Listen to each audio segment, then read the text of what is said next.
বিয়েওয়ালা মানুষ রবিবার কোনোদিন অনলাইন আসে না, কারণ সেদিন তার সাথে তার চুপ হয়ে গেল কেন বলো? ওরা বুঝতে পেরে গেছে। বলো ওরা বুঝতে পেরে গেছে বলছে। বলো ওরা বুঝতে পেরে গেছে বলছে। বলতে বলছি কিনা? বুঝতে পেরে গেছে বলছি ওরা।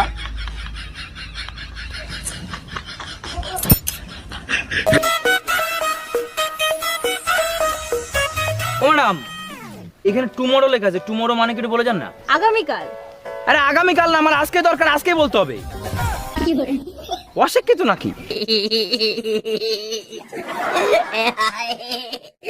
অরুণ ভাই, আপনি তো বিয়ে করছেন অনেক বছর হয়ে গেছে তাই না? জি ভাবি, অনেক বছর হয়েছে, 25 বছর পার করে দিছি। আচ্ছা অরুণ ভাই, বিয়ে করে তো 25 বছর পার করে দিছেন, তা আপনার এখন অনুভূতি কি? বরবাদ হওয়ার জন্য তো হাজারো রাস্তা খোলা ছিল, বিয়ে করে নিজেকে কেন বরবাদ করলাম? কথায় কথায় বাপ মা তুলে কথা বলো। আমার বাপ মা তোমার সাথে ঝগড়া করতে আসছে নাকি? মোবাইল যদি বারবার নষ্ট হয়, গালি তো কোম্পানি এলাই খাবে, তাই না? একটা কথা মনে রাখো, মরার পর তোমার জায়গা নরকেও হবে না। তোমার মুখে ফুল চন্দন পড়ুক, কারণ মরার পরে তোমার সাথে থাকার কোনো ইচ্ছা আমার নাই।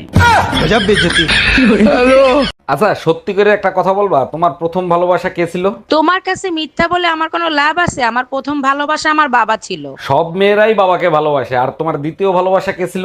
দ্বিতীয় ভালোবাসা আমার সন্তানরা। আরে বাবা আর সন্তানের মাঝখানে যে ভালোবাসাটা ছিল, সেটা কে ছিল? ওটা ভালোবাসা ছিল না, ওটা আমার জন্য দুর্ঘটনা ছিল।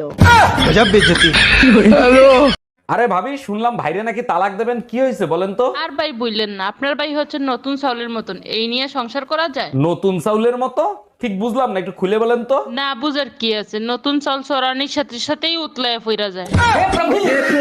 তুমি কি আমার মনের মধ্যে থাকবে? না, আমার নিজের বাসা আছে।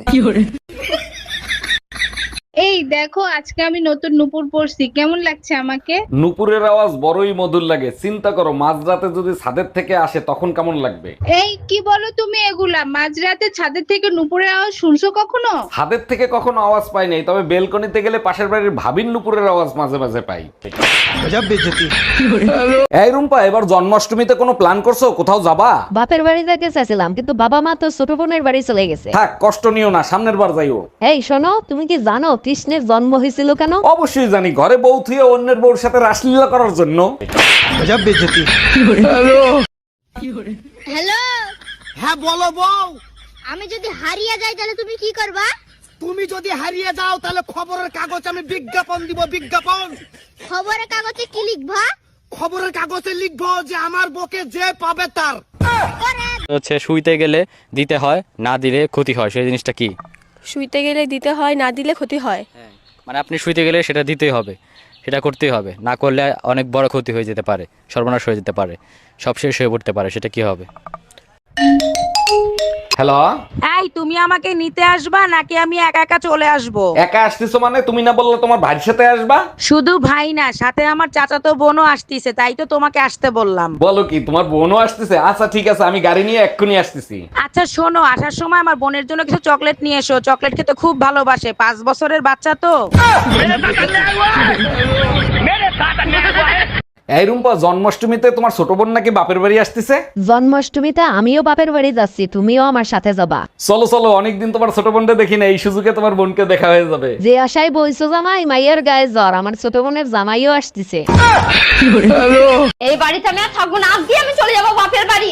আর শোনো, আমি কিন্তু এই বাড়িতে আর জীবনে ফিরে আসবো না।